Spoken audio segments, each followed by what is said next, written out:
Voilà. Alors, bonsoir à tous et merci de votre participation à ce premier webinaire que nous mettons en avant en visio, ce qui est quand même un outil assez pratique et qui va porter, donc, comme on l'a indiqué, sur la fiscalité, notamment les perspectives qui s'offrent à vous, à nous tous contribuables, pour réduire nos impôts au travers, bien entendu, de solutions qui portent sur l'immobilier et notamment l'immobilier d'investissement. Alors, je me présente rapidement. Je suis Olivier Pigounides et je suis directeur commercial de la société Direct Conseil Immo. Moi, j'ai un parcours de 20 ans précisément dans l'immobilier et en particulier dans l'immobilier d'investissement.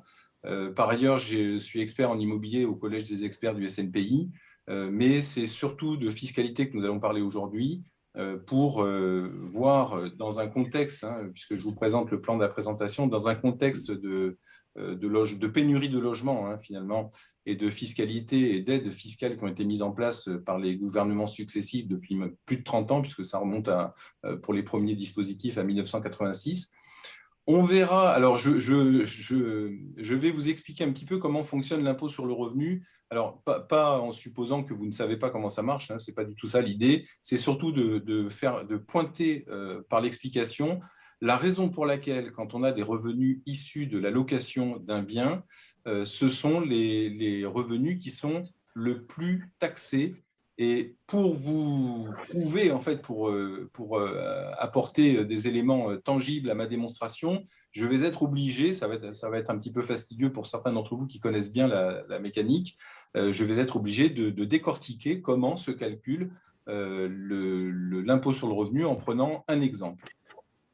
On verra ensuite, alors je ne sais pas qui a son micro, je ne sais pas si c'est Pierre-Édouard ou si c'est possible de désactiver le micro pour éviter les bruits de papier, de bruits qui peuvent perturber la présentation. Voilà, je ne sais pas qui avait le micro. Alors, je ne vois plus. Voilà, très bien.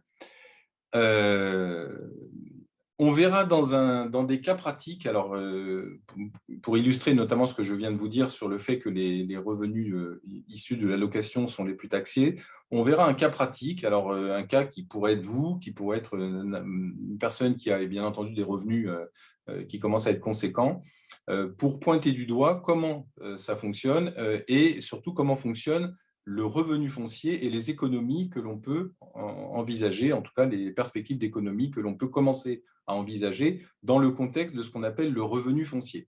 Et puis en quatrième partie, je vous présenterai très rapidement les solutions et les dispositifs qui existent, ne serait-ce que pour que vous sachiez comment ça fonctionne.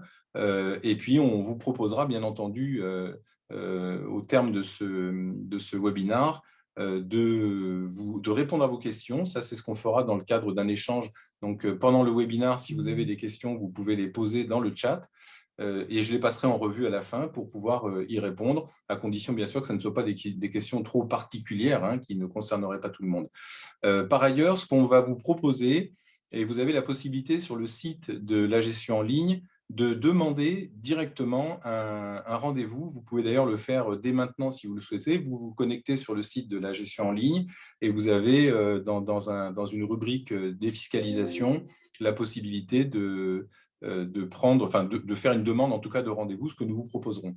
Alors, juste pour expliquer qui nous sommes, alors, Direct Conseil Immo est une société spécialisée dans l'immobilier d'investissement, notamment en immobilier. Nous sommes un réseau national qui est constitué aujourd'hui, alors il y a encore des personnes qui arrivent, nous sommes un réseau constitué alors au niveau national avec 10 000 collaborateurs indépendants inscrits, donc des personnes qui sont des agents immobiliers, des mandataires en immobilier, des conseillers en gestion de patrimoine. Et nous avons en portefeuille 150 promoteurs référencés et partenaires qui font de la réhabilitation, et on va en parler de la réhabilitation, que ce soit dans le neuf, la réhabilitation, ou même la revente de biens en location meublée, qu'on aura l'occasion d'évoquer. On en dénombre aujourd'hui 150. C'est quelque chose sur lequel nous portons beaucoup d'efforts avec une personne qui est chargée de développer les partenariats avec les promoteurs. Et aujourd'hui, à l'heure où je vous parle, on a un petit peu plus de 2000 programmes immobiliers en ligne disponibles, et ça correspond à un peu plus de 20 000 logements qui sont bien entendu disponibles à la vente. Ça ne veut pas dire qu'ils sont disponibles physiquement, parce qu'il y a bien entendu dans la promotion immobilière des délais entre le moment où on commercialise un bien et le moment où on peut l'habiter. Voilà, ça c'était pour faire une présentation rapide. Et ce qu'on va vous proposer au travers de notre expertise, c'est la possibilité de rencontrer dans le cadre d'un diagnostic express, un spécialiste, un peu comme moi, quelqu'un qui est rompu à la fiscalité du revenu foncier notamment et des revenus locatifs, qui aura comme mission de faire avec vous un diagnostic très rapide pour étudier la faisabilité d'une des solutions qui s'offrent à vous en matière de réduction d'impôts. Alors, je vais tout de suite rentrer dans la première partie et parler un petit peu du contexte dans lequel on se situe, notamment en matière de logement. En fait, on se rend compte, alors moi j'ai démarré, comme je vous le disais, il y a une vingtaine d'années dans l'immobilier. En matière de politique du logement, il y a beaucoup d'efforts qui sont menés, comme je disais, depuis 1986 pour inciter, pour aider les personnes qui souhaiteraient acquérir un logement, tant pour l'habiter, ce qu'on appelle des propriétaires occupants, que pour le mettre en location, donc pour les propriétaires bailleurs dont vous faites partie, pour la plupart d'entre vous. La situation, c'est que, et ça j'en entends parler moi depuis 20 ans, on est dans une situation avec des besoins de logement très importants en France. Ça fait 20 ans que j'entends que nous avons un déficit de logement de l'ordre de 500 000 logements qu'on n'arrive jamais à combler parce qu'on construit des logements, mais de manière insuffisante. Alors ça a conduit les gouvernements successifs compte tenu du fait que l'offre est évidemment insuffisante, et que ce déficit est récurrent, on a mis en place des mesures incitatives, comme je disais, au bénéfice des propriétaires occupants, mais également au bénéfice des propriétaires bailleurs, de manière à soutenir cette activité du logement. Alors, deux exemples. Pour ce qui concerne les propriétaires occupants, il y a un outil qui est très utile qui s'appelle le prêt à taux zéro, qui va concerner essentiellement les primo-accédants pour le financement partiel de leur résidence principale. C'est quand même un outil qu'il faut connaître, parce que si vous connaissez autour de vous des gens qui souhaitent acquérir leur premier logement, il y a la possibilité de financer jusqu'à 40% de l'acquisition d'un bien dans le neuf, au moyen du prêt à taux zéro, qui a comme effet d'augmenter l'enveloppe financière disponible pour acquérir son logement. Et puis, on va les passer en revue tout à l'heure, tous les dispositifs d'incitation finalement à l'investissement locatif qui ont été mis en œuvre depuis, comme je disais tout à l'heure, depuis 1986, et même avant, j'en parlerai tout à l'heure, même avant pour deux d'entre eux, au bénéfice des propriétaires bailleurs, dans le but de faire en sorte de les aider à mettre en place des logements dans le but de les louer. Alors, en termes d'avantages fiscaux, il faut bien comprendre une chose, c'est que ces dispositifs dont je vais vous citer quelques-uns qui se sont succédés, donc les dispositifs, alors le plus ancien, c'est pour ça que je faisais référence à 1986, mais le dispositif qui concerne les monuments historiques notamment, et dont on peut bénéficier quand on acquiert un bien en logement, en monument historique, classé monument historique, pour le mettre en location, il y a de vrais avantages. C'est le dispositif le plus ancien, puisqu'il a été mis en place au début du XXe siècle. Il a été suivi dans les années 60 par le dispositif Malraux, qui perdure, du nom du ministre. C'est souvent le ministre qui a donné son nom au dispositif. Et puis, se sont succédés tous les dispositifs possibles et imaginables du nom, soit de celui le rapporteur qui a porté le projet de loi, soit le ministre qui l'a initié. Et aujourd'hui, ceux dont on parle, on verra tout à l'heure quels sont les dispositifs en vigueur. Il y a toujours le Malraux, mais aujourd'hui, le produit phare, c'est évidemment le Pinel, qui n'est pas forcément d'ailleurs le dispositif le plus adapté en fait, en fonction de sa situation. L'idée force, c'est que dans tous les cas, l'avantage fiscal va contribuer au paiement d'une partie de l'investissement qu'on va réaliser. C'est ça l'idée, c'est d'aider les investisseurs à financer une partie de leur investissement grâce à l'avantage fiscal qui est procuré. Alors, à titre d'exemple, je vais prendre un exemple simple, mais on aura l'occasion de rentrer un peu plus dans le détail. Un dispositif tel que le Pinel procure à l'investisseur 21% de réduction d'impôts, 21% qui sont calculés sur le coût de revient du logement, donc son acquisition, ses frais d'acquisition, enfin tous les frais qu'on engage. Et c'est une réduction de 21% si on mène le dispositif jusqu'à son terme, c'est-à-dire sur 12 ans. On peut comprendre que l'État malgré tout, va y trouver son compte et vous allez le voir très largement.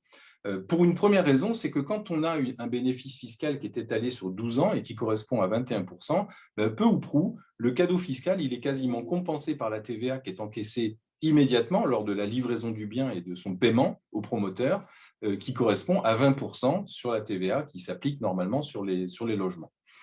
Ça, c'est la première chose, mais il y a bien entendu toutes les retombées en matière de cotisation sociale de tous les emplois qui ont été créés pour réaliser ces logements. Et puis, bien entendu, toute la fiscalité, les impôts liés à l'activité générée, l'impôt sur les sociétés et toutes les taxes diverses. Et il y en a qui accompagnent, bien entendu, toutes les étapes de la construction d'une opération et d'un logement. Alors, je vais remonter un petit peu en arrière pour ceux qui étaient déjà actifs en matière de logement locatif à l'époque. Il y a eu en 2006, alors j'en parle parce que ça a été assez significatif, il y a eu une refonte importante du barème des impôts, dans la règle notamment du calcul de l'impôt sur le revenu, avec notamment la réduction du nombre de tranches d'impôts. On va en parler tout à l'heure des tranches. On est passé à 5 tranches au lieu des 7 qui préexistaient. On a diminué la tranche la plus élevée à 40% alors qu'elle était à l'époque à 52,75. Entre-temps, ça c'était 40% en 2006, entre-temps elle a été portée à 45, on en reparlera tout à l'heure. Et puis on a intégré, et c'est ça qui a occasionné ce remue-ménage dans le barème des impôts, on a intégré un abattement forfaitaire qui était, il y avait 2 abattements à l'époque, il y avait l'abattement de 10% que l'on connaît encore, qui correspond aux frais de déplacement ou frais réels, et puis il y avait cet abattement de 20% qui a été intégré dans le barème. Et puis, rappelez-vous, pour ceux qui avaient déjà des revenus fonciers, il y avait à l'époque un abattement de 14% qui était procuré sur les revenus fonciers, et cet abattement de 14% a été supprimé à cette époque-là. Alors, en 2009, il y a eu l'apparition de ce qu'on appelle le plafonnement des niches fiscales, qui est important parce que ça concerne notamment toutes les personnes qui ont engagé des dépenses, soit pour salarier quelqu'un à domicile, soit pour garder des jeunes enfants, mais également pour faire de l'investissement locatif. Et ce plafonnement des niches, il a été organisé en fonction des revenus de l'année, avec un plafonnement qui a évolué à la baisse. Ça a été mis en place en 2009, avec à l'époque 25 000 euros de plafonnement de niche fiscale, plus 10% de son revenu net imposable. Et puis, vous voyez qu'au final, en 2013, et depuis 2013, ça n'a pas changé, on a un plafonnement des niches fiscales qui est de 10 000 euros par foyer fiscal et par an, lequel est porté à 18 000 euros si on a des investissements dans les DOM-TOM. Alors, je ne m'appesantis pas là-dessus, on va rentrer dans le détail du calcul, puisque la loi de finances 2022, qui est applicable aujourd'hui, elle dit la chose suivante en matière de tranche marginale d'imposition, j'y reviendrai tout à l'heure. On va calculer en fonction de la fraction du revenu imposable du foyer fiscal. Alors là, je vais vous donner le barème pour une part fiscale que je vais illustrer avec un exemple, et on va avoir un taux d'imposition, par exemple, pour un célibataire, jusqu'à 10 225 euros de zéro. Il n'y a pas d'imposition jusqu'à 10 225. On va voir avec l'exemple. Puis, on a la deuxième tranche de 10 226 à 26 070 qui est imposée à 11%. La tranche suivante va être imposée à 30% pour les revenus de 26 000 à 74 000, j'arrondis pour faire vite. Puis la suivante de 74 000 à 160 000 vont être imposés à 41%. Et au final, tous les revenus qui vont dépasser 160 000 euros vont être imposés à 45%. Ça, c'est le barème qui s'applique cette année, en 2022, pour les revenus de 2022, lesquels sont calculés sur les revenus, les derniers revenus connus, c'est-à-dire ceux que l'on a déclarés finalement au titre de l'année 2020, puisque nous faisons en ce moment la déclaration des revenus 2021 qui va occasionner le recalcul éventuel des prélèvements, notamment les prélèvements à la source pour les personnes qui sont salariées. Voilà, je passe très vite là-dessus parce que c'est un peu complexe. On va prendre un exemple, notamment de calcul de l'impôt sur le revenu par tranche d'impôt, les tranches que je viens de vous montrer. Avec un exemple, on va prendre un célibataire avec un revenu net imposable qui va bien entendu être la base de calcul, ce qu'on appelle l'assiette en impôt, la base de calcul de l'impôt sur le revenu, lequel revenu net imposable est toujours constitué de 3 catégories de revenus. La grosse partie, ce sont évidemment les revenus issus de l'activité professionnelle, ce qu'on appelle les revenus du travail. Deuxième catégorie, ce sont les revenus des capitaux mobiliers, autrement dit, si on a des placements et qu'ils rapportent. Et puis la troisième catégorie, ce sont les revenus fonciers. Et ça vous concerne bien entendu si vous avez des biens en location. Alors, on va prendre un exemple simple, un célibataire avec une part fiscale auquel va s'appliquer le barème que je vous ai montré, on va le revoir tout à l'heure. Et j'ai pris volontairement un revenu net imposable qui dépasse l'ensemble des tranches pour comprendre quel est l'impact de toutes les tranches par tranche donc de ce revenu net imposable. Alors, ce revenu net imposable, dans l'exemple que j'ai retenu, il est constitué de revenus du travail à hauteur de 190 000 € par an, de revenus de capitaux mobiliers de 5 000 €. Et compte tenu du profil de ce contribuable exemple, ces 5 000 €, il aura fait évidemment le choix de les imposer à ce qu'on appelle le prélèvement forfaitaire unique, qui présente un avantage, c'est de limiter à 30%. Ça, c'est ce qu'on appelle la flat tax, en fait, qui a été mise en place par Macron il y a déjà 5 ans. Le prélèvement forfaitaire unique, donc le PFU, qui limite à 30% les prélèvements comprenant l'impôt sur le revenu et les prélèvements sociaux sur ces revenus issus de capitaux mobiliers. Et puis, on va ajouter à ce contribuable un revenu issu de revenus fonciers nets, on va voir comment ça se calcule, de 10 000 €. Voilà, donc en fait, on a un exemple d'un contribuable soumis à l'impôt sur le revenu à hauteur de 200 000 €, constitué donc par ses revenus du travail et les revenus fonciers nets, les revenus de capitaux mobiliers étant imposés à part dans le cadre du prélèvement forfaitaire unique. Alors, on va voir comment ça se calcule. La question, en fait, c'est combien ce contribuable va-t-il payer d'impôt sur le revenu, d'une part, et la deuxième question, quelle est la tranche d'impôt dans laquelle il se situe pour déterminer, en fait, pour le caractériser d'un point de vue fiscal. Alors, on va faire le calcul tranche par tranche. On va aller vite, hein. Je vais vous expliquer comment ça fonctionne, mais l'objectif, c'est d'aller très vite pour que vous compreniez la mécanique, mais surtout que vous compreniez que pour quelqu'un comme lui, qui a des revenus fonciers, il a tout intérêt à envisager quelque chose pour diminuer sa fiscalité, notamment celle des revenus fonciers qui sont taxés le plus. Alors, on l'a dit, jusqu'à 10 225 €, ce contribuable, comme tout le monde d'ailleurs, ne paie pas d'impôt. La tranche à zéro, elle existe, eh bien, jusqu'à 10 225 €, barème de l'année 2022, on ne va pas payer d'impôt.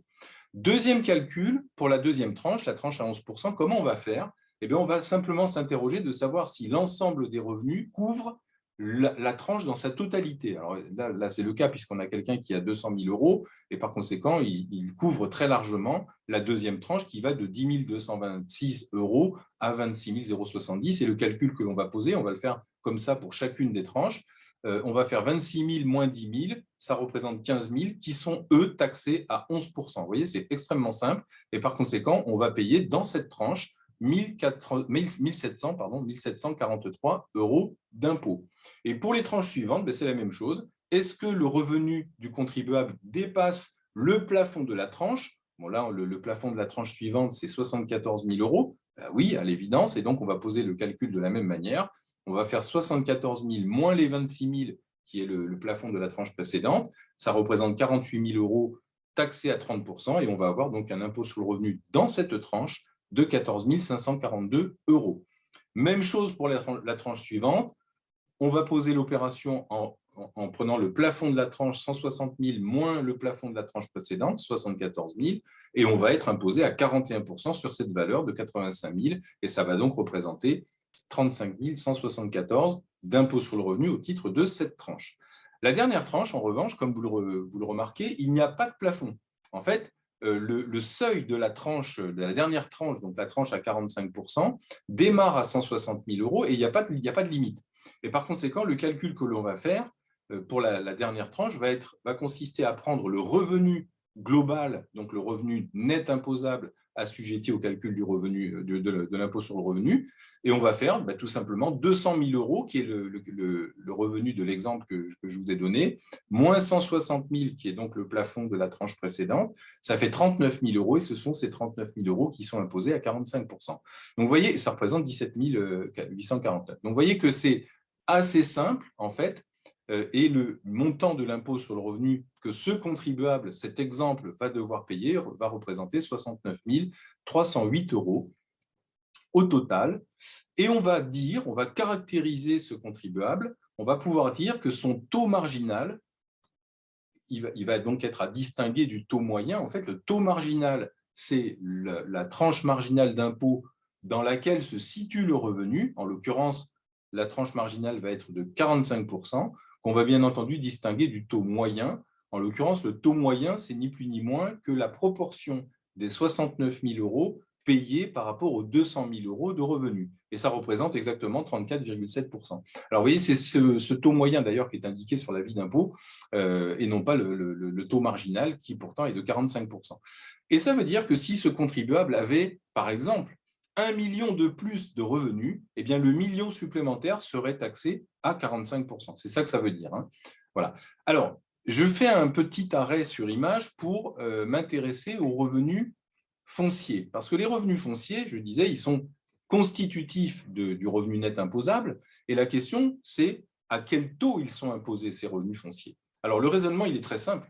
Les revenus fonciers ne sont pas les revenus… Alors, pour la plupart d'entre nous, d'entre vous, le revenu foncier n'est pas, ne constitue pas la majeure partie des revenus pour la plupart d'entre nous.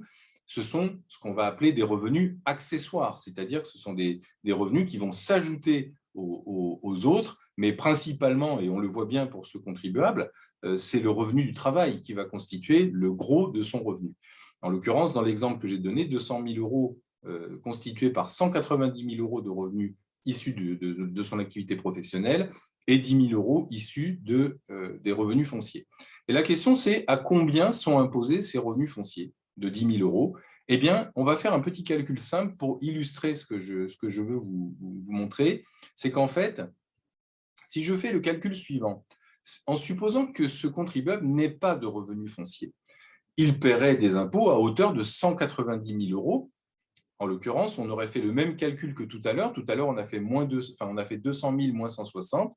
Eh bien là, on ferait la même chose, sans les revenus fonciers, sans les 10 000. On aurait un revenu qui serait un peu différent, puisqu'on aurait 13 349 euros d'impôt sur le revenu au titre de cette tranche, en lieu et place des 17 849. Et par conséquent, ce que l'on peut dire, c'est que le montant de l'impôt sur le revenu sans les revenus fonciers serait au total de 64 808 euros au lieu de 69 000. Et ce qu'on voit bien, c'est que ce sont les revenus fonciers qui sont le plus imposés. Pourquoi? Parce que comme ils s'ajoutent aux autres, ils sont imposés à la tranche marginale, en l'occurrence 45%. C'est ça que ça veut dire. Et si on s'intéresse vraiment à ces revenus fonciers, et là, il y a vraiment intérêt à le faire, eh bien, on voit que le revenu foncier se situe dans la tranche la plus élevée. Par conséquent, il est imposé au taux le plus élevé, hein, puisque sur les seuls 10 000 euros de revenus fonciers que j'ai enlevés pour l'exemple, eh bien, on s'aperçoit que ces 10 000 euros de revenus fonciers sont taxés à 45% et par conséquent à 4 500 euros d'impôt sur le revenu direct sur les 10 000. Mais ce n'est pas tout, parce qu'à cet impôt sur le revenu s'ajoute évidemment ce qu'on appelle les prélèvements sociaux, qu'on calcule dans le cas du revenu foncier après, alors que les revenus issus de l'activité professionnelle sont traités en amont. Et comme je l'ai évoqué tout à l'heure, les revenus des capitaux mobiliers sont traités dans le cadre du PFU dès lors que c'est intéressant. Et on va dire que pour toutes les tranches qui sont au-dessus de 30%, 30, 41 et 45, il y a un vrai intérêt à être prélevé au prélèvement forfaitaire unique pour les revenus des capitaux mobiliers. Ce n'est pas ce dont je parle aujourd'hui. Les revenus fonciers, ils vont être taxés en plus de l'impôt du barème par les prélèvements sociaux à raison de 17,2 qui vont s'ajouter aux 45%. Et ce que l'on voit, et c'est très intéressant, c'est que finalement, le total de ces impôts, donc impôts sur le revenu direct plus prélèvements sociaux, représente 62% sur les seuls revenus fonciers nets. Ça veut dire que dans l'exemple que je vous ai montré, la personne qui a 10 000 euros de revenus fonciers nets, il ne peut compter pour s'en servir que sur moins de 40%, comme vous le voyez, par la démonstration que je viens de vous faire, puisqu'on est imposé à la tranche marginale la plus élevée et aux prélèvements sociaux. Voilà ce que je voulais vous montrer par rapport à ce calcul. C'était pour illustrer le fait que quand on a des revenus fonciers et qu'ils sont positifs, eh bien, ils sont très fortement fiscalisés et on va voir comment on va pouvoir travailler à la baisse ces revenus fonciers et l'impôt sur ces revenus fonciers. Alors, ce qu'il faut savoir, avant de vous montrer comment ça se calcule, il faut savoir que les revenus issus d'une location de biens immobiliers va relever de deux catégories distinctes par le simple fait de savoir si on met des meubles ou si on ne met pas de meubles. Alors, il y a pas mal de gens qui louent des biens sans trop le savoir, mais la catégorie fiscale dans laquelle on va imposer des revenus fonciers, notamment les biens loués nus, c'est-à-dire vides, c'est-à-dire sans meubles, ils vont être imposés dans la catégorie des revenus fonciers, celle pour laquelle je vous ai donné un exemple. On va y revenir, on va détailler comment ça se calcule. Eh bien, il faut savoir que le même appartement qui serait loué avec des meubles, il entrerait dans une autre catégorie pour les biens loués meublés avec bien entendu une notion d'habitabilité suffisante, c'est-à-dire il ne suffit pas de mettre un lit et une table, il faut vraiment qu'on puisse y vivre. Ils vont relever de la catégorie des bénéfices industriels et commerciaux, et les BIC, c'est une particularité du droit fiscal, c'est que quand on a un appartement, ça n'est pas l'appartement qui va caractériser sa catégorie fiscale, c'est simplement le fait de le mettre en location avec ou sans meubles qui va faire qu'on va avoir des meubles du BIC, sans meubles, du revenu foncier. Voilà, ça c'est important de le savoir. Je ne vais pas traiter ce soir la location meublée. Par contre, je vais vous donner un exemple. Enfin, on va prendre un petit exemple un peu plus précis sur le calcul du revenu foncier. Donc, je reviens sur ce schéma. Donc, on comprend bien que le revenu net imposable, qui est constitué des 3 catégories que j'ai évoquées et qui sert de calcul, de base de calcul à l'impôt sur le revenu, va être constitué pour tous les dispositifs en dehors de la location meublée vont entrer dans la catégorie des revenus fonciers. Dès lors qu'on est dans du meublé, la location meublée va rentrer dans l'autre catégorie qui est une catégorie considérée comme étant des revenus du travail, mais avec les avantages que ça présente, notamment pour pratiquer un amortissement comptable. Je ne vais pas le développer ce soir, mais un amortissement comptable qui va procurer un avantage évidemment fiscal indéniable. Et puis, bien entendu, l'impôt sur le revenu, il existe parmi les dispositifs à notre disposition, donc des dispositifs de réduction d'impôts. Donc là, on va faire le calcul normal que je viens de détailler. Et puis, en bas de la page, on va appliquer une réduction d'impôts proportionnelle au dispositif que l'on aura choisi.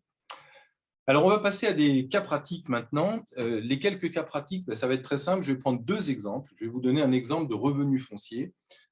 Pour faire simple, un revenu foncier, c'est quoi? Ce sont des loyers qui sont perçus, dont on peut déduire différentes charges, à commencer par, donc quand je perçois il y a des personnes qui se déconnectent et qui se reconnectent, heureusement, je surveille.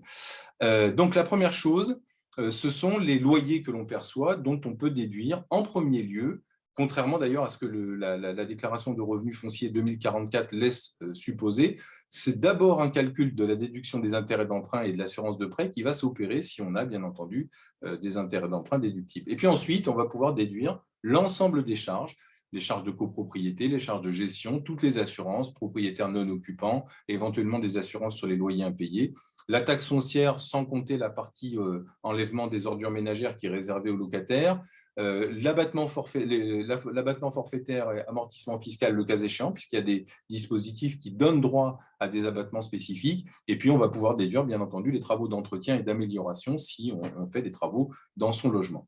Tout ça, excusez-moi, je suis revenu un petit peu en arrière, voilà, excusez-moi. Tout ça, ça va dégager un revenu foncier net qui va être soit positif, et dans ce cas-là, il va être assujetti au calcul de l'impôt sur le revenu comme celui qu'on a fait tout à l'heure, soit il va être négatif, et dans ce cas-là, il va être constitutif du revenu net imposable, mais dans un plafond qui a été élaboré en 1993, c'est ce qu'on appelle l'amendement Balladur, du nom du ministre de l'époque, qui avait plafonné, on parlait encore en francs en 1993, qui avait plafonné la déductibilité des charges à 70 000 francs.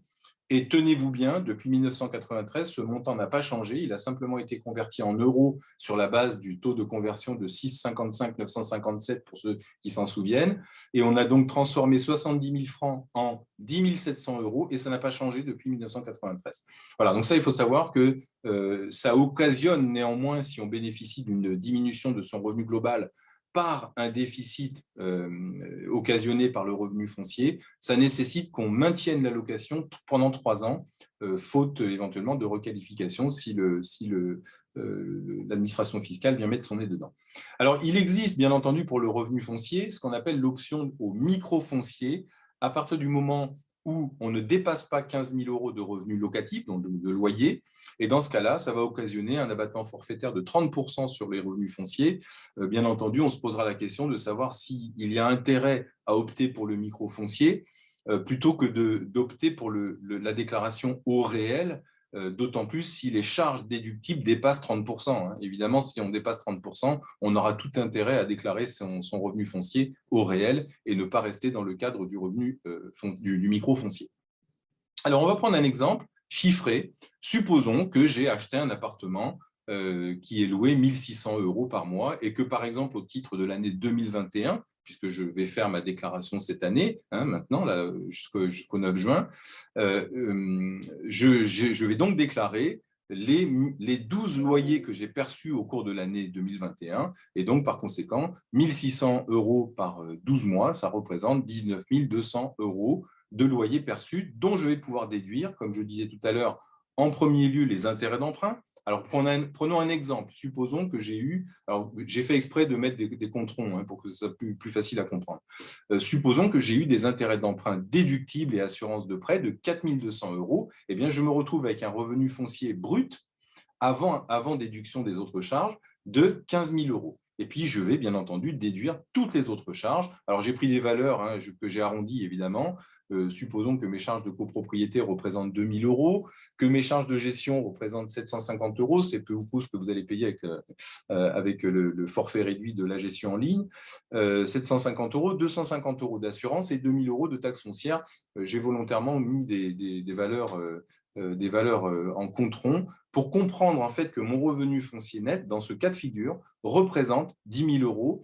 Et ça correspond à l'exemple que je vous donnais tout à l'heure de ce contribuable qui était taxé fortement. Et donc, selon la tranche d'impôt dans laquelle on va se situer, hein, bien entendu, c'est chacun en fonction de ses revenus, c'est 10 000 € de revenus fonciers nets, comme on l'a vu tout à l'heure, selon la tranche marginale. Eh bien, si je suis dans la tranche à 45%, vont me coûter 4 500 €. Si je suis dans la tranche à 30%, ils vont me coûter 3 000 € d'impôts, plus les prélèvements sociaux au prorata, en l'occurrence. Alors, si je reste dans la tranche à 45, les 17,2, 1 720 € sur 10 000 €. Le solde, hein, c'est ce que j'illustrais tout à l'heure, c'est que mes 10 000 €, finalement, ils me rapportent dans ma poche que 3 780 €. Et on voit bien que la fiscalité, elle pèse pratiquement pour les 2/3 du revenu foncier net, hein, puisqu'on cumule les 45% et les 17,2. Ou si on est dans une tranche inférieure, par exemple 41, on va cumuler 41 et 17, ou 30 et 17, ou 11 et 17, selon le cas de figure. Alors, je vais prendre un deuxième exemple qui va être le même, en fait. Mais je vais prendre l'hypothèse que cet appartement, j'ai fait des travaux dedans pour l'améliorer. Et ces travaux ont duré quasiment toute l'année, ce qui ne m'a pas permis de le louer de janvier à novembre. Hein, prenons l'exemple de 2021 que je vais déclarer maintenant. Et par conséquent, j'ai pu le remettre en location qu'au mois de décembre. Et par conséquent, j'ai perçu, au titre des loyers pour l'année 2021, j'ai perçu 1 600 € de revenus fonciers bruts. Je déduis bien entendu les intérêts d'emprunt et l'assurance de prêt. La même chose, je prends le même exemple, 4 200 €. Mais je constate tout de suite que je me retrouve dans une situation de déficit puisque j'ai plus de charges que de recettes. Et par conséquent, ce déficit de 2 500 €, eh bien, je vais procéder à ce qu'on appelle un report de déficit qui va être, dont je vais pouvoir bénéficier pendant les 10 années qui suivent, de date à date. Je ne vais pas rentrer trop dans le détail, mais ça génère en tout cas un déficit reportable. Et puis, je vais déduire les charges. Alors, je prends les mêmes charges hein, pour faire simple, sauf que j'ajoute à ces charges des travaux, ceux que j'ai évidemment payés pendant l'année. En l'occurrence, par exemple, 23 100 €. Alors, vous voyez que j'ai fait exprès pour tomber sur des controns, bien entendu. Et je me retrouve avec un revenu foncier net de moins 30 700 €, sauf que au titre de l'amendement Balladur dont je vous ai parlé tout à l'heure, qui plafonne à 10 700 € la déductibilité sur le revenu global, en fait, mon revenu foncier net, il va être de moins 10 700 € qui vont être constitutifs du revenu net imposable. Et par conséquent, je vais générer un report de déficit de 20 000 € que je pourrai utiliser jusqu'à la 10e année du constat de ce déficit réalisé parce que j'ai réalisé des travaux. Alors, ce qu'on constate tout de suite, c'est que par le fait que je n'ai pas eu de recettes pendant l'année, et par le fait que j'ai réalisé des travaux dans mon logement. Alors, on ne va pas faire des travaux pour faire des travaux, mais par contre, on va utiliser cette technique du revenu foncier pour générer du déficit, et c'est une technique qui va permettre de mettre les revenus fonciers, si vous avez déjà des revenus fonciers, ça va permettre de les mettre à zéro jusqu'à la 10e année par un calcul que l'on peut faire d'optimisation qui consiste à dire qu'est-ce que j'ai intérêt à faire pour générer un déficit le plus long possible. Eh bien, la première année, par le fait, je reste toujours dans la tranche à 45%, par le fait que j'ai réduit mon revenu de 10 700 €, eh bien, j'ai économisé 45% de 10 700 €. Je n'ai pas économisé en plus les prélèvements sociaux puisque je suis en déficit. Je les aurais économisés si j'avais eu des revenus positifs, mais ce n'est pas le cas. En tout cas, ce que je peux dire, c'est que le déficit occasionné génère de fait une économie d'impôt la première année à hauteur donc de 45% des 10 700 € qui constituent mon résultat foncier. Mais ce n'est pas tout, parce que l'année suivante, je vais avoir un report de déficit. Ces 20 000 € que j'ai reportés en déficit vont me générer une économie de 45% que j'aurais dû payer dessus et de 17,2 pour le coup, parce que là, l'année suivante, je me retrouvais en revenu foncier positif, donc je vais générer 6 220 € d'économie, et la troisième année, pareil.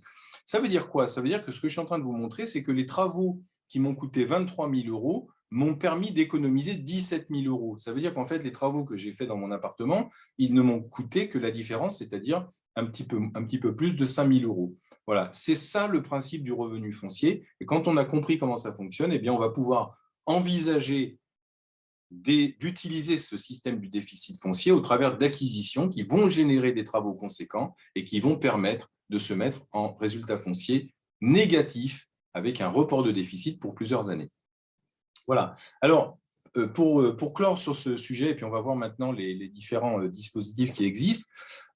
Évidemment, si on a des revenus qui génèrent de l'impôt sur le revenu, on va pouvoir utiliser des dispositifs qui génèrent des réductions d'impôt. Si on a déjà des revenus fonciers, et notamment des revenus fonciers positifs, comme l'exemple que je viens de vous donner, on va aussi pouvoir utiliser des dispositifs qui ont comme effet de diminuer le revenu net imposable. Et si je diminue mon revenu net imposable, par conséquent, je vais diminuer mon impôt. C'est mathématique. Mais je peux aussi cumuler les deux solutions. Je peux opter pour des dispositifs qui vont à la fois générer de la réduction d'impôt et à la fois générer un déficit de revenus fonciers dont je vais bénéficier, bien entendu, en économie.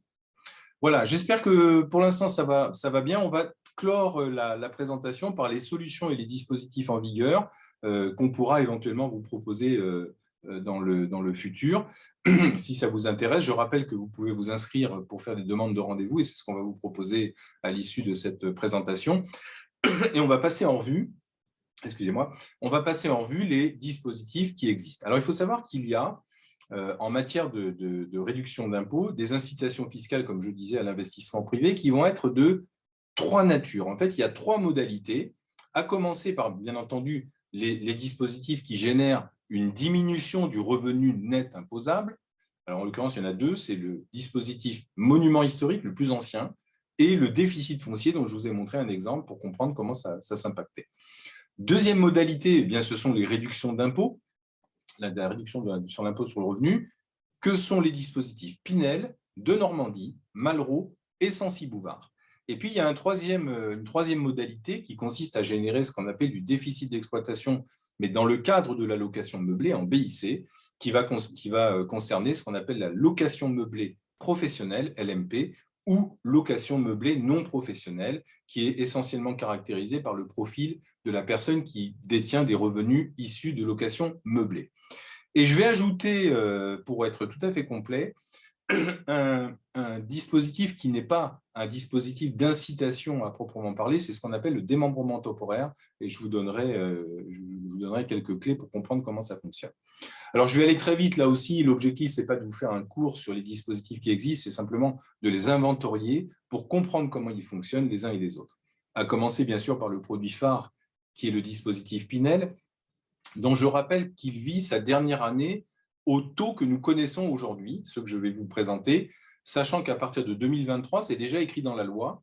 On n'attend pas le projet de loi de finances, sauf, et bien entendu, s'il était amené à modifier les modalités. Mais on sait déjà que le dispositif Pinel, pour certains logements qui ne respecteront pas des conditions notamment de maîtrise d'énergie, les réductions d'impôts vont diminuer en 2023.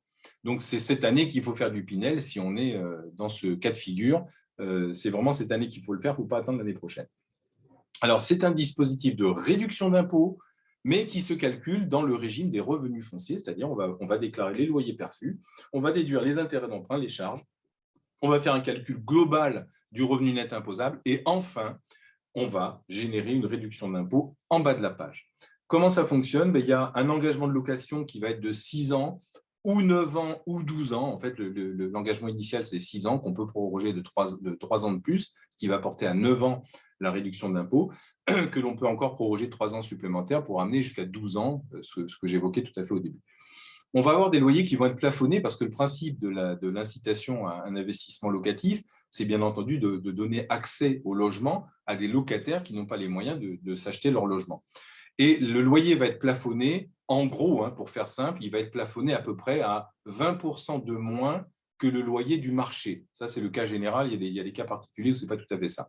Et ça va dépendre des zones. Les zones, elles sont caractérisées simplement par le nombre d'habitants de la métropole dans laquelle se trouve l'immeuble ou le logement éventuellement éligible au dispositif. Alors, comme vous le voyez, les zones B2 et les zones C sont exclues du dispositif.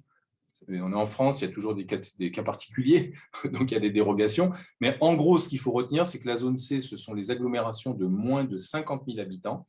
La zone B2 concerne les agglomérations de 50 000 à 250 000 habitants. Et puis, tout ce qui est au-delà de 250 000 habitants, ce sont ce qu'on appelle les zones B1.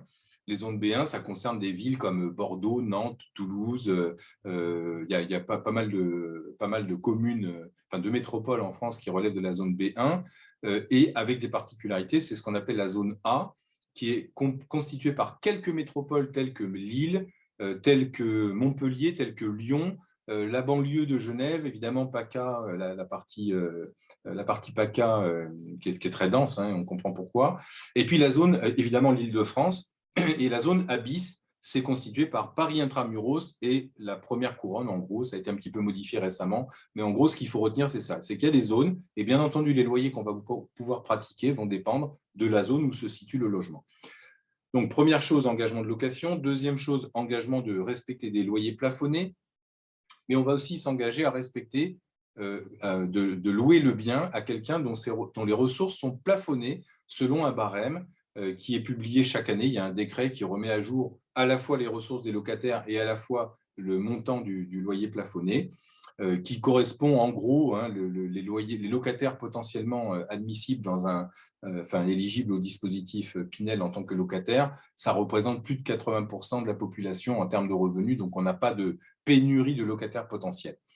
Et l'avantage du Pinel est limité à 300 000 € par an pour 2 biens, et à hauteur de 5 500 € le mètre carré. Donc, évidemment, des métropoles où le prix du mètre carré ne dépasse pas 5 500 € sont avantagés parce qu'on va pouvoir pratiquer une réduction sur l'ensemble du prix de revient, ce qui n'est pas évidemment le cas dans des communes où le prix au mètre carré dépasserait ces 5 500 €. On est conditionné par le plafonnement des niches fiscales dont je vous ai parlé tout à l'heure, et la réduction d'impôt va s'appliquer sur 6, 9 ou 12 ans selon la durée que l'on aura choisie, à hauteur, alors c'est très facile à calculer, le dispositif Pinel, en fait on bénéficie d'une réduction d'impôt de 2% de la valeur. Par exemple, si j'ai un bien de 200 000 €, eh bien, pendant les 6 premières années, je vais bénéficier de 2 fois 2, 4 000 € de réduction d'impôt, ou 300 000, comme vous le voyez, par 2%, ça fait 6 000 €. Vous voyez, c'est assez simple à calculer. C'est le même calcul pour les années qui suivent, les 3 années supplémentaires, et on va avoir les dernières années, les 3 années pour lesquelles on va avoir une réduction d'impôt de moitié, donc de 1%. Mais au total, pour un bien au plafond du dispositif, c'est-à-dire 300 000 €, va permettre de réduire son impôt de 63 000 € sur 12 ans. Voilà, ça c'est le dispositif Pinel. On peut vous donner bien entendu des informations complémentaires si ça vous intéresse, on est là pour ça. Le De Normandie, alors c'est un dispositif un peu jumeau qui ressemble beaucoup au Pinel. C'est de la réduction d'impôt, c'est toujours le régime des revenus fonciers, sauf que ça va s'adresser à des villes on n'est pas dans, les zones A, B et C, comme je l'ai évoqué tout à l'heure. On a le même engagement de location de 6, 9 ou 12 ans que le Pinel. On a des loyers plafonnés qui vont dépendre en fait de la ville. Il y a à peu près 250 villes qui ont été sélectionnées pour les rendre éligibles au dispositif de Normandie.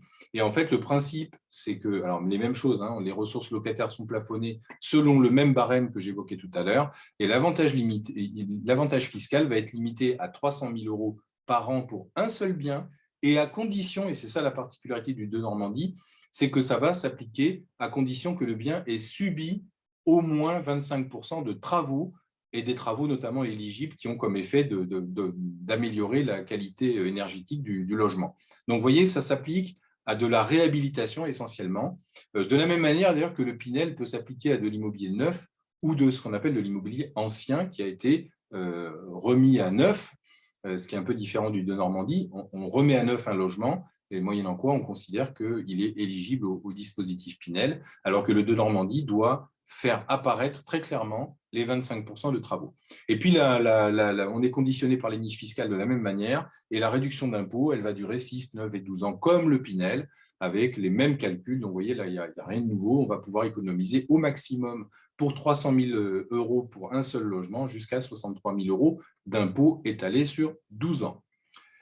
Les autres dispositifs, alors là aussi, je vais passer très vite, c'est juste que pour que vous sachiez que ça existe. Le dispositif Malraux, qui remonte aux années 60, c'est un dispositif qui était un dispositif de déduction et qui est devenu un dispositif de réduction d'impôt dans le cadre des régimes des revenus fonciers, pareil. Là, on a un engagement de location de 9 ans unique. On a des réductions qui sont plafonnées selon le secteur où se trouve le bien qu'on va mettre en travaux. Et en fait, l'avantage est proportionnel aux travaux que l'on va réaliser, avec des plafonds de 100 000 € par an pour plusieurs biens. Et ce plafond de 100 000 € est calculé sur 4 années. Donc, en fait, on a un plafond de 400 000 € pour lequel, d'ailleurs, on va pouvoir bénéficier d'un report de la réduction si jamais on n'a pas assez d'impôts. Alors, la réduction d'impôts, c'est 30% des travaux réalisés. Quand on est en secteur sauvegardé, il y a des villes avec des secteurs qui sont identifiés comme étant des secteurs sauvegardés. Et par conséquent, pour 100 000 € de travaux, on va bénéficier de 30 000 € de réduction d'impôts. Évidemment, il faut les payer. Et puis, il y a 22% des travaux quand on est dans des zones de protection du patrimoine, où là, on plafonne à 22% la réduction d'impôt, et par conséquent, pour 100 000 €, on va bénéficier de 22 000 € de réduction d'impôt. Et là, on n'est pas conditionné par le plafonnement des niches fiscales, ce qui procure un avantage. Et des dispositifs Malraux, eh bien, on en a à disposition qui permettent de procurer une réduction d'impôt conséquente. Alors, le déficit foncier, c'est celui dont on a parlé tout à l'heure, je vais le passer en revue très vite. On réalise des travaux, c'est le régime de droit commun des revenus fonciers. On doit maintenir, rappelez-vous, la location pendant 3 ans. On a des déductions qui sont plafonnées selon la situation fiscale. En réalité, c'est ni plus ni moins si on a déjà des revenus fonciers ou pas. Si on a des revenus fonciers, on va impacter sur le revenu foncier en priorité, comme vous l'avez vu dans l'exemple que je vous ai donné, l'avantage fiscal qui va être procuré. Ça va être donc limité aux revenus fonciers positifs et ça va être plafonné, comme on l'a vu tout à l'heure, à 10 700 € sur le revenu global, avec un report des déficits pendant 10 ans. Et ce dispositif, qui n'est pas conditionné par le plafonnement des niches fiscales, va s'appliquer au prorata de la tranche d'impôt dans laquelle vous vous situez. Et bien entendu, l'économie va être générée par cette TMI, par cette diminution de cette tranche marginale et les prélèvements sociaux proportionnels. Je vois qu'il y a quelqu'un qui a écrit sur mon, sur mon slide. Il n'y a pas de limitation géographique, le dispositif des revenus fonciers s'applique partout. Alors bon, je ne sais pas si vous voyez comme moi, j'ai un trait sur mon, je suis désolé, j'ai un trait sur la présentation que je ne peux pas enlever, et il y en a un deuxième qui apparaît. Il faudrait arrêter de me faire des blagues. Alors, le monument historique, très vite. Alors là, c'est de la déductibilité des travaux. On est dans le régime des revenus fonciers, mais il n'y a aucun plafond qui s'applique. On a un engagement de détention de 15 ans. Alors, vous voyez, ce n'est pas un engagement de location, c'est un engagement de détention. On doit rester propriétaire du bien pour lequel on a bénéficié d'un avantage fiscal lié aux travaux que l'on a réalisés, sauf qu'il n'y a pas de limite sur ces travaux. Ils sont entièrement déductibles. Il n'y a pas de plafonnement, sauf quand on est en occupation personnel à hauteur de 50%. Alors, c'est le cas notamment de gens qui ont, par exemple, un château, qu'ils habitent partiellement, qu'ils peuvent éventuellement faire visiter. Eh bien, ils vont bénéficier d'une déduction des travaux sans limite à hauteur de 50% s'ils en occupent une partie. Alors, l'avantage fiscal, bien sûr, il va s'appliquer aux immeubles classés. Hein, on parle bien de monuments historiques. Il n'y a pas de limitation géographique, c'est l'immeuble qui est concerné. On n'est pas conditionné par le plafonnement des niches et l'économie qu'on va faire va être au prorata des travaux réalisés et bien entendu au prorata de sa tranche marginale d'imposition. Et par exemple, si on réalise 150 000 € de travaux dans un bien classé monument historique, on va pouvoir déduire 150 000 € sur son revenu net imposable. Comme vous le voyez, il n'y a pas de limite. Il y a pas, en fait, on fait sauter le verrou des 10 700 € dont je parlais tout à l'heure. Censi Bouvard, je vais en parler très vite parce que c'est un dispositif qui est appelé à disparaître, qui a été d'ailleurs reconduit cette année de manière un peu exceptionnelle. Le principe, alors ça concerne des biens qui sont en location meublée et qui se situent notamment dans des résidences-services. Alors je ne vais pas rentrer dans le détail maintenant, mais il faut savoir qu'il y a un engagement de location de 9 ans dans le cadre d'un bail commercial, c'est un peu particulier, dans des logements en résidence-service de type étudiant, senior ou tourisme, avec éventuellement de la TVA déductible en résidence-service, un avantage limité à 300 000 € par an pour plusieurs biens, avec donc à la clé une réduction d'impôt qui n'est pas cumulable avec le régime des amortissements dont je ne vais pas vous parler, je ne vais pas rentrer dans le détail, mais c'est l'un ou l'autre, et moyennant quoi la réduction d'impôt va être plafonnée à 11% sur 9 ans, et on va donc pouvoir économiser au maximum 33 000 € sur les 9 ans d'engagement du bail commercial. Voilà ce que procure le dispositif Censi Bouvard. Et puis pour terminer, la location meublée professionnelle ou location meublée non professionnelle, c'est en fait une déduction des charges d'exploitation. Là, on est vraiment dans une activité quasi professionnelle. C'est d'ailleurs la raison pour laquelle ces revenus locatifs de biens meublés relèvent du régime des BIC. On va louer meubler le bien, il n'y a pas d'engagement de location, ça va être la durée du bail avec le locataire, qu'il soit le locataire occupant ou le locataire principal dans des résidences-services. On est en logement libre ou en résidence-service. On a éventuellement le bénéfice de la TVA déductible quand on est en résidence-service, comme le Censi Bouvard, hein, avec un exercice professionnel qui va être considéré comme professionnel si on a plus de 23 000 € par an et que ces revenus dépassent la moitié des autres revenus professionnels du foyer fiscal. Et l'avantage va être évidemment limité à l'équivalent du déficit qu'on va pouvoir générer, notamment par la technique des amortissements comptables, ce qu'on appelle les amortissements différés, qui vont générer une activité intéressante parce qu'elle ne va pas être imposée. Et c'est tout l'intérêt, donc il n'y a pas de limite dans le temps, et on génère en fait avec la location meublée des revenus qui ne sont pas fiscalisés à hauteur de ce différé d'amortissement qui prend le relais des intérêts d'emprunt déductibles. C'est un petit peu la même technique que le revenu foncier qu'on a vu tout à l'heure. Voilà, et je termine, pour ne pas être trop long, sur la nue propriété, dont je vous ai dit que ce n'était pas vraiment un dispositif de réduction d'impôt ou d'avantage fiscal. C'est simplement le principe du démembrement de propriété, avec d'un côté un bailleur social qui va acheter l'usufruit pour une durée limitée, et des particuliers qui peuvent acquérir la nue propriété du bien, avec comme condition un engagement qui est lié à la durée du contrat de démembrement, qui en général va être de 12 à 18 ans. On acquiert en tant que particulier que la nue propriété pour environ 60% de la valeur du bien, et l'usufruit est acquis par un bailleur social. Et au terme, alors on peut éventuellement déduire d'ailleurs les intérêts au titre des revenus fonciers si on en a, et si on a contracté un emprunt pour financer ce bien en nue propriété. Et on a, au terme de la durée du contrat de démembrement, un recollement sans formalité de la nue propriété et de l'usufruit qui est fait au profit du nu propriétaire. Et ça, c'est tout l'intérêt, avec une affectation du bien totalement libre. On peut en faire sa résidence principale, on peut le mettre en location, on peut le revendre, on peut en faire absolument ce que l'on veut. Voilà, pour conclure, eh bien, on a terminé. Vous l'avez vu, il y a 7 solutions qui permettent de réduire ces impôts, notamment la diminution du revenu net imposable avec le monument historique, le déficit foncier. 4 dispositifs de réduction de l'impôt sur le revenu Pinel, de Normandie, Malraux, Censi Bouvard, et puis le déficit d'exploitation par le BIC, la location meublée professionnelle ou non professionnelle, bien entendu, en fonction de votre situation. Ce qu'on vous propose, comme je vous le disais tout à l'heure, c'est une étude personnalisée sur mesure. Ce qu'on va vous proposer, c'est quelque chose de très simple, c'est d'étudier la faisabilité d'une opération en fonction de votre situation. dans le but d'optimiser la fiscalité et de générer des réductions d'impôts dans la mesure du possible, avec la perspective d'arbitrer éventuellement des actifs, éventuellement du patrimoine, éventuellement de se mettre dans une perspective de succession. C'est toute cette étude que l'on vous propose de réaliser dans le but de répondre à vos objectifs personnels.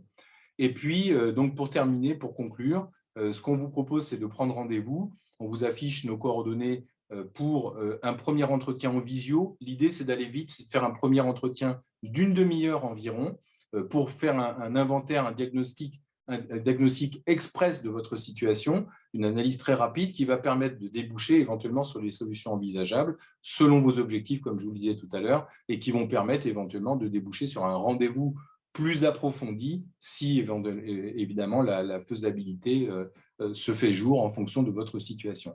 Voilà. Je n'ai pas précisé, mais Direct Conseil IMO, nous sommes basés à Nîmes. C'est la raison pour laquelle vous avez un numéro qui commence par un 04 et 30. C'est notre numéro de téléphone et vous avez cette adresse donc webinar@directconseilimo.fr qui vous permet éventuellement de nous contacter si vous avez besoin de précision. Et bien entendu, puisque je vais conclure cette présentation en redonnant l'accès à la gestion en ligne qui nous a donc invités ce soir. Donc, comment réduire ses impôts? Vous l'avez vu, hein, l'idée, c'est de faire jouer la prévoyance, toute la sécurité du patrimoine, la capitalisation que l'on peut constituer par l'immobilier, la perspective de retraite et notamment des revenus futurs que ça peut générer. La rentabilité, bien entendu, qui est un facteur important lié à la fiscalité associée avec des taux d'intérêt très bas en ce moment, dont on peut encore bénéficier dans une période d'inflation. C'est maintenant qu'il faut investir, hein. Et puis, une gestion locative à coût réduit, on en a parlé tout à l'heure, et bien entendu, en fonction de l'emplacement que vous pourrez choisir sur un bien immobilier, ça va évidemment jouer sur la liquidité, c'est-à-dire la capacité que l'on aura à revendre un bien. Et ça, c'est la blague des notaires et des agents immobiliers, c'est l'emplacement qui fait la différence, hein. Comme on dit, il y a 3 règles en immobilier, emplacement, emplacement, emplacement, oui, parce que ça va générer de la prévoyance, de la rentabilité et de la liquidité.